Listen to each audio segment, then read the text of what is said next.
So I So seem to have you I seem peeled to have another layer, huh? peeled away a layer, so to speak. It feels that way. Um, I feel much less conflicted, much less like I'm second guessing my choices, Okay, much less like I have to choose the Dharma or the world. I I can just see. do the Dharma all the time and be in the world. Or you can be in the world and suffer, or you can be in the world and not suffer. Yeah, that. So, um, I seem to be less bothered when I do see suffering and less feeling like I have to run or hide, and I'll just come back to the breath and do the practice. That running and hiding that you're talking about, the Buddha addresses that um, quite specifically in the sense that when we don't really fully understand suffering, then the object of existence becomes self preservation because that's the fallback position. All Right. right. And so protecting the self is, um, let us say, it gets kind of confused because there's really no real danger. And yet, when we are confronted with our own bad behavior, even if it's something that we see for ourselves, that triggers that mechanism of self preservation, and we don't like it. We want to hide from it, which is exactly what you're saying. However, when we put the Dhamma, or suffering and no suffering, as our primary issue, no longer trying to protect the self, we recognize that the self doesn't need protection, that whether it's got protection or not, it's going to continue to suffer. And in fact, while it thinks it needs protection, that's a definition of suffering. Hmm.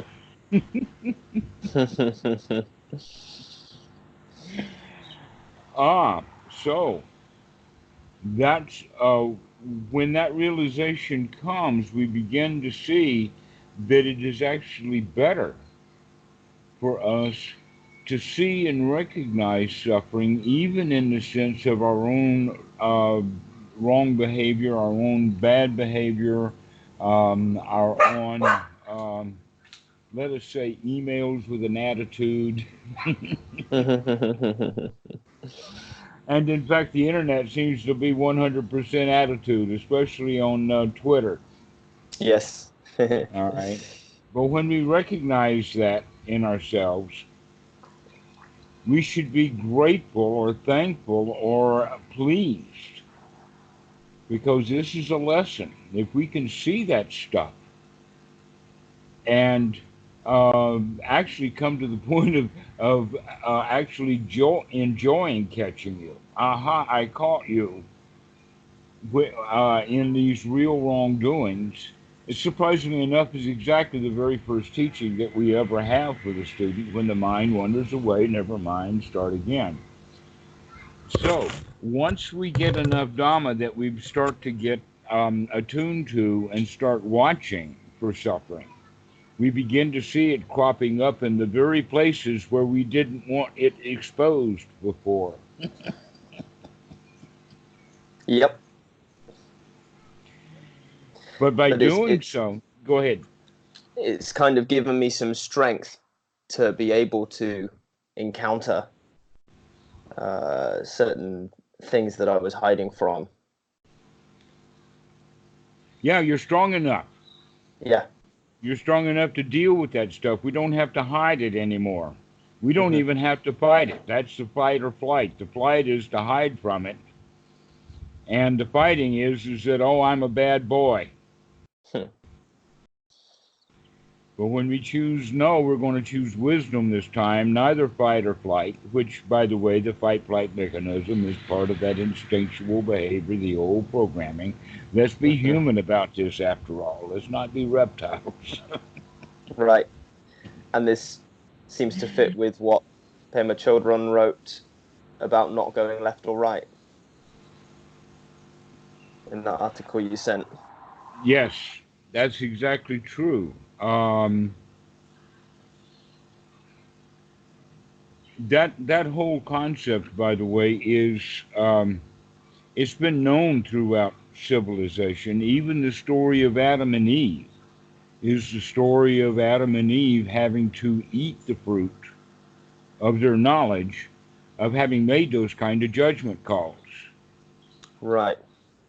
Okay, so that's what we're beginning to understand is the more judgment calls we make, just on the odds and percentages, the more likely we are to be wrong. Hmm. Whereas if we just don't place a bet, If we don't place a bet, then we don't care where the table spins.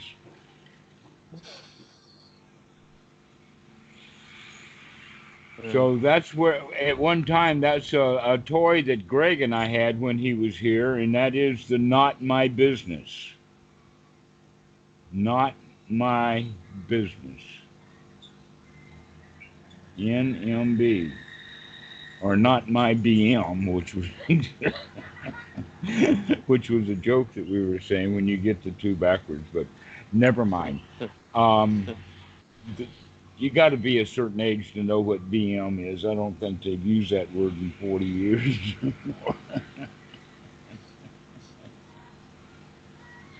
But I tell you what, they've got me beat when I went to the hospital way many years ago and they asked for Satoon. Satoon. Satoon, right. Because the Thai language has an implied vowel. So when Hmm. you see an ST together, instead of saying like stop, they'll say setop. Okay.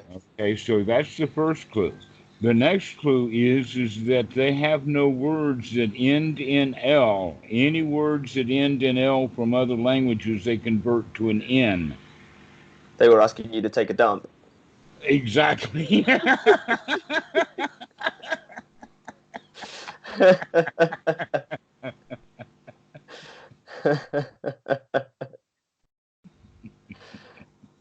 How long did it take you to figure it out? Not long. I'd been in Thailand enough, knew Thai language enough that I wasn't confused more than about 5 seconds, especially when they started giggling.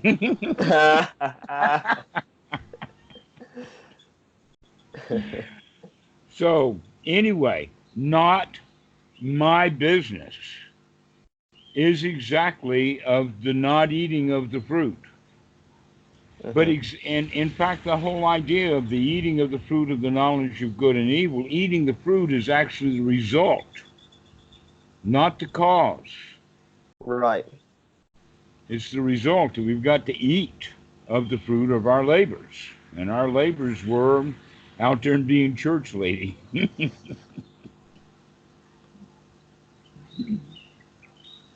or being competitive. Yeah. And so it's good to realize that at least for a while we kind of sometimes have to step around conceit because our normal way of doing it would be saying something conceitful or competitive. But once we get our language straightened out, Mhm. then we know how to avoid that that kind of pitfall. Yeah. Because that pitfall of conceit, which is basically making the judgment, I'm better than you are.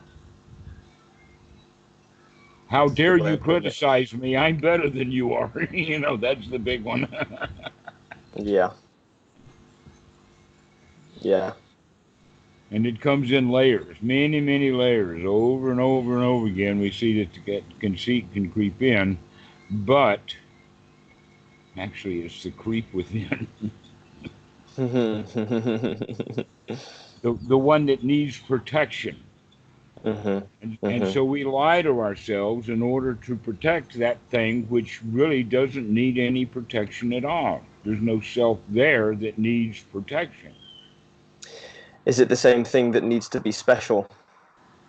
That's it. Yeah. In fact, you can just say it in the way of I am special protects me from the ordinary. So it's a Mm-hmm. way of protecting ourselves from being a nobody. I want to be special. Because to just be a normal old human would be dreadful.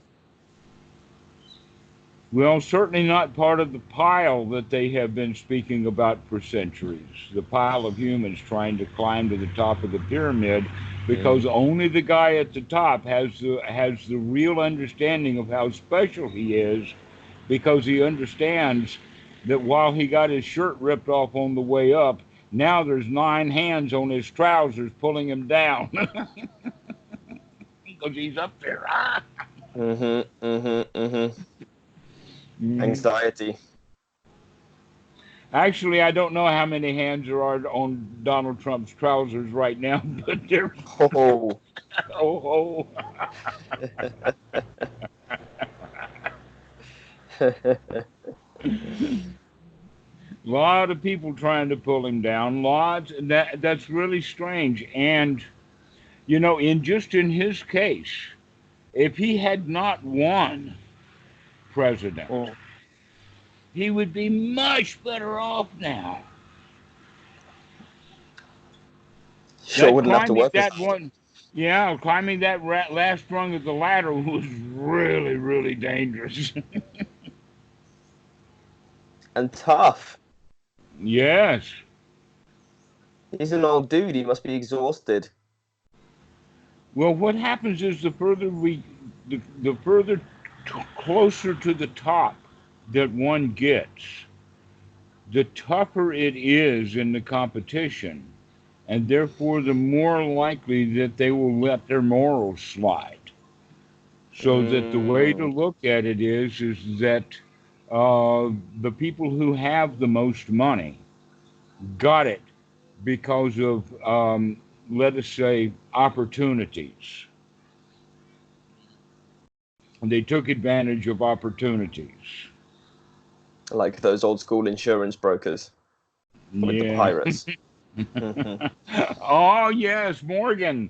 Mm-hmm. Yeah, and Yeah. what's the name of it? Oh, Lloyd's of London, precisely. Yes. Yeah. Um, so, but if you think about it, that's the entire insurance industry, Mm-hmm. especially the health insurance industry in the United States. It's totally corrupt. The whole idea of the business is corrupt. Okay. Um, the idea of insurance would be for mitigating a catastrophe, right? Mm-hmm. All right. And so you can see that there might be something about shipping. There might be Mm-hmm. something about insuring large buildings to prevent or to help eliminate a catastrophe, especially if the insurance company is really interested in making sure that that building does not burn down. So they're going to come check the wiring and all of that kind of stuff. So the point that I'm making is that people getting sick is not a catastrophe; it's a guarantee. Right. Right. It's a guarantee. Therefore, that should not be handled by insurance companies because insurance companies will find all kinds of ways to manipulate it so that they don't have to pay what they promised that they would pay. Scary. So, well, no, did I just, by the way, I just gave the Century of the Self to one of my students. Do you not remember that? I gave that to you oh so long ago, a 4 hour series that was basically an investigation of the life of Edward Bernays, the nephew of Freud, who brought every dirty trick that Freud came up with about psychology into big business in order to supercharge um, advertisements in the United States, including getting involved Oh. with putting pretty girls besides automobiles in the showroom, Mm-hmm. giving debutantes cigarettes to smoke in the what do they call it? For women's voting rights, Right. suffrage. Suffrage was what was the Suffrage. word that I was searching for. Mm-hmm. So that whole thing. Oh, even to the point what they recognized. In fact, industrial psychology 101 is they go in and they paint the factory and production goes up. And so now all of a sudden they say, oh, it must be the color green because we painted the walls green. And so now they go around painting every place green except for the places that are already green. And the places that are already green, naturally their production doesn't go up, but it doesn't dawn on them that it's the fact that they're painting the walls that the employees think to take care about them. And the employees, unless it's a really obnoxious color, really don't care about the color. Yeah. So Yeah. that was one of the early mistakes that industrial psychology made. Now they've got it really so wired that they've replaced the humans almost completely. Yeah. That's industrial psychology Trump style. You're fired. Yeah. Good luck with your health insurance. Yeah, good luck with your health insurance that is needlessly tied to employment. Yeah. Yeah. In fact, the whole idea was is that it was a tax loophole for the employees way back in the 1940s when that whole idea got started. Okay. So, um, getting back to the Dhamma, because all of this stuff is really related to the Mm. Dhamma, the way that the world works is that the rich get richer and the poor get poorer. And that it is possible through manipulations, hard work, but hard work is necessary but not sufficient. Someone who is poor can become wealthy, but in the Mm-hmm. process, he becomes just another asshole. So you don't think that it's possible to acquire wealth without becoming an arsehole?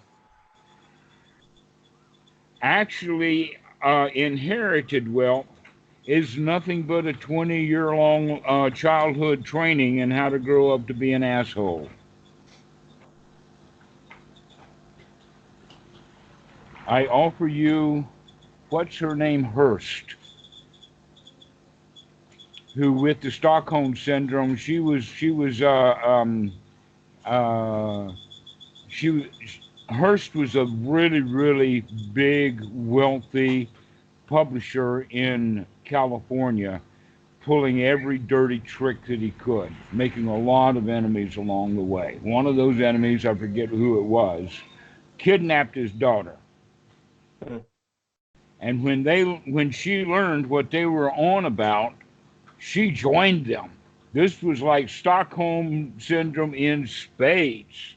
The next Mm. thing they have is videos of her going into banks, robbing the banks along with the gunmen, the very ones who had kidnapped her less than 2 years before that. Right. Yeah, I think I have heard this story. How could you Her, forget? Hearst was her name, but I forget her first name. Sorry about that. Yeah. Um, so the point is that the people who had kidnapped her were able to wake her up or convince her what a real criminal her dad was when she couldn't see it because it was just inherited wealth. But Right. she was already an asshole. That's why she was, when she's going after it. In fact, a lot of what she was doing was actually revenge against daddy. Right. And it may have been part of that is that he didn't want to pay. He was also a Chief Charlie and didn't want to pay the ransom. I don't know exactly what was going on. That's why she was with him so long. Mm. And so it's a really strange story. But what it is that it is an expose on how corrupt big money is. That big money, and especially in America, big money is big money because it's really easy for people to get away with extortion and all kinds of things like that. The police are out there arresting the little guys while the big ones all generally get away with it. There's a couple of Yeah. places where that's not true. The Southern District of New York, the federal investigators up there, they really love to get a hold of the Wall Street crowd. Okay. That's fun game for them. They're, by Mm. the way, also investigating Trump and a whole bunch of stuff associated with him, too. And they say Okay. that that's even more dangerous than the Mueller investigation. I don't know about Mueller. Mueller is the FBI's real investigation about ties to Russia, Okay. which you do know about. You just didn't know the name of the guy who's running the investigation. His name is Mueller. Yeah. Never mind about that. What we have to understand is that world out there, the Buddha had a word for it. It was called Samsara. Hmm. And it sucks. It really sucks. It's so corrupt. Hmm. But I feel like I see honest people doing honest work. Yes, and they're poor. And they're still unhappy. So their honesty doesn't even get them anything. Mm. So, in that respect, it's the system that humans have created. I don't Because know. I mean, nobody winds up. I have a Nobody lingering winds up. Go question. ahead. Sure. Is there anyone doing the worldly thing who is happy? All right. Let's bet $20. No, pounds. Let's do 20 pounds. I bet you can't find one. Well, that I suspect your definition of happiness may be a little more sophisticated than mine, or actually Yes, perhaps simpler. maybe not. But one thing we have to make sure that we have to do a checklist on is Dama dudes are not allowed. Yeah, of course. Right. You can't bring Christopher Titmus in here by the collar and say, "Where's my 20 pounds?"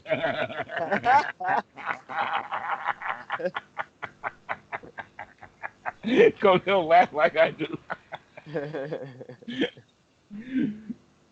I'm sure he'd enjoy our game. Um, Yeah. yeah, I don't know. I So, mean, I look at other drum teachers, for example, guys who have done the online teaching thing, which has been an aspiration of mine, and some of them look happy. They look like they're really enjoying having their nice studio and filming stuff, putting out content. yes, and they're on stage, but they're not on stage all the time. Yeah. Sometimes they're in their room sulking and talking to their Dhamma teacher like you are.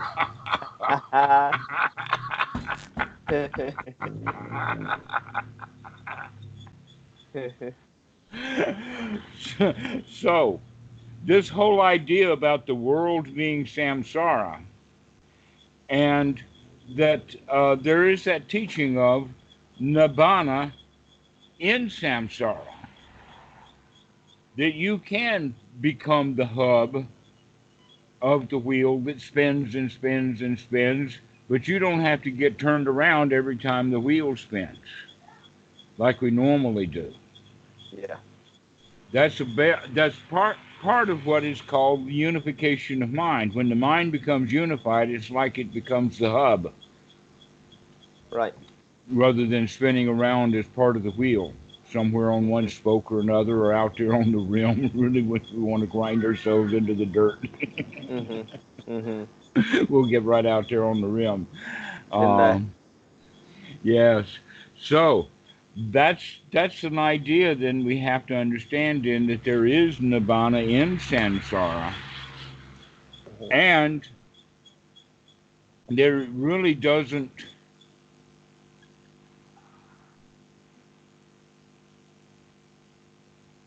It really doesn't matter if you've got um, that internal calmness, then it really doesn't matter where you are. Right. That in fact, the guys who, as we've talked before, both in the Christian and Buddhist traditions, that they get way, way, way away. Currently, our best example is Ajahn Sumedho. Now he's somewhere within 50 kilometers of Wat Pawang, Papong, but who knows where. He checks in from time to time, but he does not. And people are out there searching for him. Literally, there's a hunt on for Ajahn Sumedho because they can't get a hold of him, and that's exactly the way that he wants it. Right. Um, and there's also, there's so many stories. Buddha is really on seclusion, Mm. and that seclusion really teaches us a lot, but it is not something that we do for our whole lives. It's not something that as we go deeper and deeper into the Dhamma, in fact, Ajahn Sumedho had a large presence for many, many years as a major Dhamma teacher. And so you cannot say that during all of those years that his primary intention was seclusion, but now that's what he's looking for, but that also may change. He may Hmm. come out. That's up to him. But that there is a time for seclusion, and then there is a time for being in the world, even if it's the world of the monks, it's still really a world. That in Right. fact, one of the ways that I would state it when people were asked is, well, why aren't you a monk anymore? And the answer is, well, I disrobed as a monk for the very reason that I took the robes on in the first place. And that is to escape the world. So you become a monk and escape the real world, and then it's sometimes a good idea to escape from being in the world of the monks. Well, Sumedho has done that without changing uniform. Right. But that's also a way of understanding. So you're going to find times and places, um, and the frequencies may change. For instance, on a daily basis, you may have a little seclusion and a little world, and then later it'll be a whole week of seclusion, and then back into seclusion in the world. It can be in various forms. But what you have to keep track of is that whenever you're in the world, that's where you must find and regenerate the nibbana that you were able to find in seclusion, I've been because working that's on that. where, yeah, so that's where the real nibbana is. The real nibbana is in the world. That's why, and it's a Mahayana saying, but I'm not against Mahayanas at all. My teacher's one. So um, the the the little phrase is Nibbana is in samsara.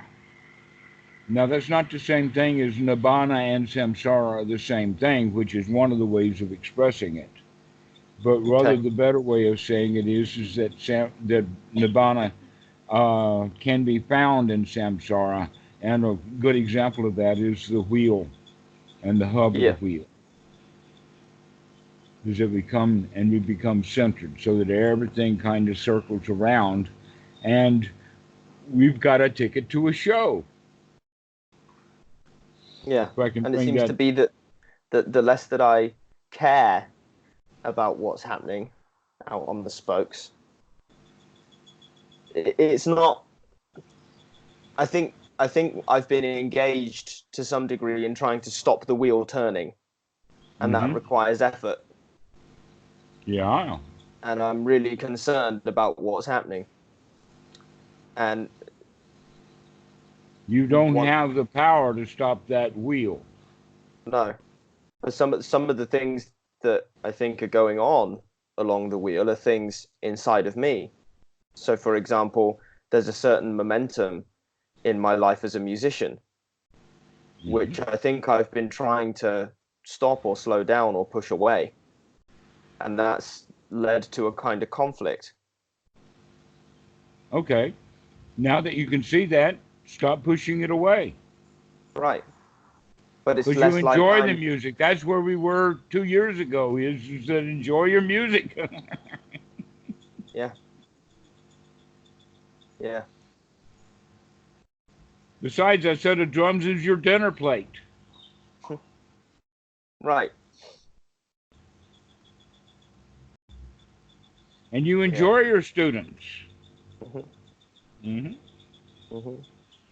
I've been enjoying the students all along. It was more performance that I was trying to push away. And sure, the gigs are pretty hard work for very little pay. But just going to play is something that I've been doing over the past week or so. It's been great. And I think that I wasn't doing it because I could see a little bit of suffering in it. And so I was going, nope, don't want that. But now you're seeing the suffering in the nope, I don't want it. Yeah. Yeah. So I'm in less conflict if I can just be at the hub and let if there's desire in me to play music, then I don't need to squash it down, and neither do I need to make grand plans. Exactly. And one of the ways of expressing that is be here now. And if the mood or the feeling is for music, then we'll do that. Yeah. Because the day has room for many things. One thing is that we tend to go back and forth between do I read stories or do we watch Mr. Bean together? But Kitty often will come and sit on my lap and we'll have some time together. So it's not always going to be the same thing all the time. That there's time for this and time for that. And a child is far more likely to be able to just flow with whatever comes up naturally, right? There's not these kind of layers of thought on top, shoulds and oughts and shouldn'ts and mustn'ts, which I think I've been engaged in for some time and probably will continue to be engaged in, but hopefully less so. Well, as you see those thoughts and especially the shoulds, because they're going to have a kind of a motivating feeling underneath them.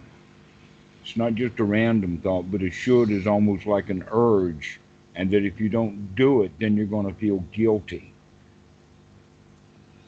Yeah, it's about being right. Yeah. Yeah, well, you can't be right. Sorry, you can't. Not all the time. But you can be happy all the time. And in fact, we want to really kind of search out those times when we're not right, because there's probably some suffering or feeling in there. And we want to finish that off. So yeah, if we make a mistake, let's go look at it. Let's dig that thing out. There's that old story that I used to like about the two boys. One was a pessimist, one was an optimist. Mom went to the psychiatrist. He said, well, it's just Christmas time, so you give all the toys to the pessimist, and for the optimist, you give him a 55-gallon drum of horse manure.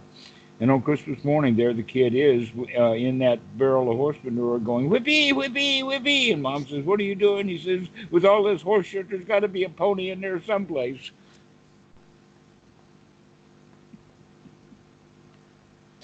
Yeah, I've remembered that moment in our last conversation.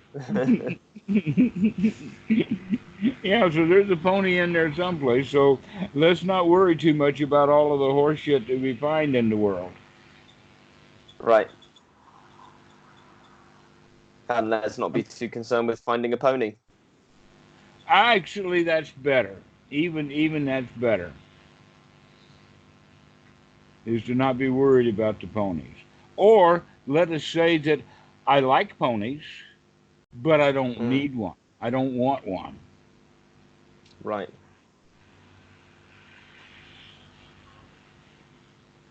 Feels good. And that way I don't have to sift away all through that 55-gallon barrel of horse shit.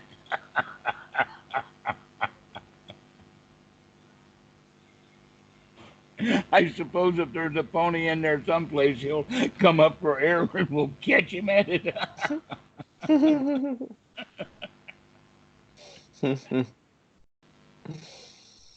Then we have to do the work of cleaning it up. Uh, well, it depends upon your attitude of fertilizer.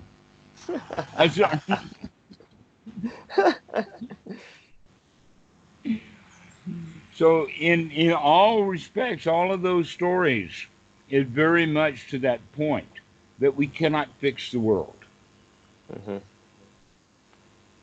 but we cannot really escape the world either. That we can escape it for a little while. So, eventually, what we have to do is we have to learn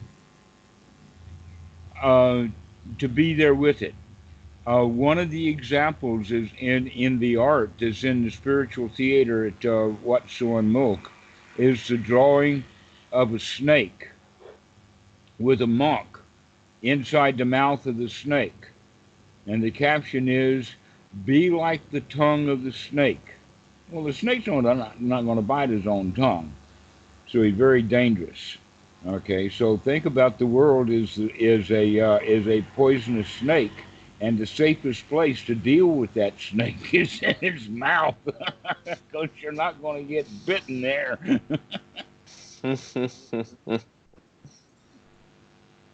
Mm. That analogy's got some trouble. It depends upon the size of the snake and all kinds of other things, but the idea is what we're looking for. You know, finding Yeah, the Nibbana in the Samsara. I'm sitting I'm like just thinking the about ways that I could be the tongue. well, you can wag it at your drum set and enjoy. That's one of the Hmm. ways. Hmm. So, um,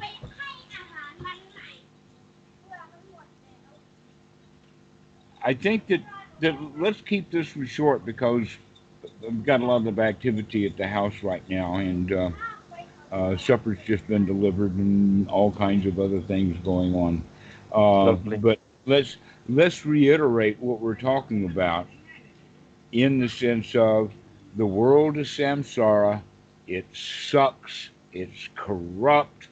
All of the rules are made against one group of people or two groups of people in the favor of a very small group of people. That's how the system has been set up for thousands of years. Hmm. That's how pyramids were built. That's how Rome was built. It took more than a day, but it did not take a Caesar to build it. Well, yes, it did because he's the one who was holding the whip. But the point we're making here is that the world is corrupt. It's always been corrupt. Every crusader who wanted to fix the world has gotten swallowed by the alligators in the swamp or becomes one of the alligators himself. Hmm. And so the best thing to do is to find a way of living in the world. Actually, that's another statement. Jesus said it, being in the world but not of the world. Yeah, another one. That's another one. So you're right in the right direction. That's how we're going to have to do it. You don't have to push the world away, which was the quandary that you were in for a while. And that came about as a reaction to trying to pull the world towards me. Mm-hmm. So Which then you is started pushing it away, which right, right. so Yeah. now you're willing to let it go as opposed to pushing and pulling. Mhm. And and the the real um the real what? The shocker in there is that actually that doesn't have as much of a impact on my behavior as I thought it would. Well, we don't talk about it much about behavior. The Because it Buddha doesn't didn't matter. care to, yeah, because it doesn't matter. Um, there was, in fact, there is in fact a sutta about a conversation, and it has to do with the Brahmins were of the opinion that action was the thing that was really heavy duty. It was important. That speech was not as important, but thought was not important at all. And the Buddha turned that upside down and says, "Oh no, the mind is the forerunner. The mind is the forerunner, O monks." So if we understand that we can't say anything unless we think it, and we can't hurt anybody until we've gotten tired of hurting them with our words, and now we want to hurt them with our actions. So the Brahmins had everything upside down. The real Right. issue is the mind. And Hmm. so in that regard, um, it doesn't matter basically what actions that you have, is basically um, your thoughts, the unification of the mind, and especially in regard to feelings, of knowing how you feel and knowing that you have some control over those feelings because you know what they are. Yeah. And so that can take you right back to Nibbana, Hmm. even in really big kind of hells or of samsara, like visa offices. Yeah. And Natalie and I have really commiserated, me with my Thai visa office and her with the Russian office, because, she's a Russian citizen and she's got Okay. visas to the United States. And wow, she has really interesting hoops to jump through. Right. But so is true with the visa. I mean, with Hmm. the Thai retirement visa. Hmm. And the important thing is to recognize that the person behind the desk has their own life and their own suffering, and they have their own rules, and they have to give their boss all of the right stuff to get your visa. Yeah. Part of their Yeah. job, in fact, exactly part of their job description, is to not take mercy on some dumb Bart who didn't bring all of his documentation in there and now is pleading with her to please cut me a break. She can't do it. And yet, if I want her to cut me a break and she can't do it, now I think she doesn't like me. And here we go around with all of this conceit crap. But actually, if you empathize with her about the fact that she can't cut you a break, she's far more likely to cut you a break. Well, at least she's much more likely to accept me and smile while she doesn't cut me a break. But that's better anyway. The fact is these visas are real. They've changed from time to time. In fact, they haven't really changed in 3 years. But that did cost me an extra trip over to Koh Samui. Took an extra day because they decided that now they want hospital um, forms for a physical examination. Okay. Why they're doing that, I don't know, but I think it has to do with the fact that we don't have elections in Thailand. But that's a different story and more Samsara. And so we'll just let that Samsara wheel spin, and we Uh-huh. can stand there and watch the show, enjoy the show. Yeah. That's the Great. way to go. And Great. if a bar comes by and we got to jump over that bar or jump through a hoop, then the best thing to do is to watch out for it, be aware of it, know when it's coming, and have the skill to jump over it, and then there's no problem. So there is that situation is that we have to look out for what's happening. We have to know what's going on so that we can dodge the slings and arrows of outrageous samsara. And not stepping the shit on the floor.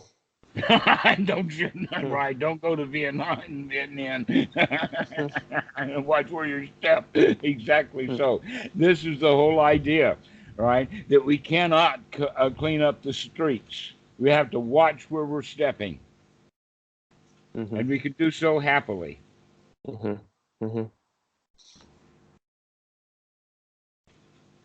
All right, Danny. Well, we'll see you in a few weeks or a few days or whatever when you call. I like it. I enjoy watching your progress. Excellent. Excellent. Thank you, Dhammarato. Okay. We'll see you. Bye-bye. Bye-bye.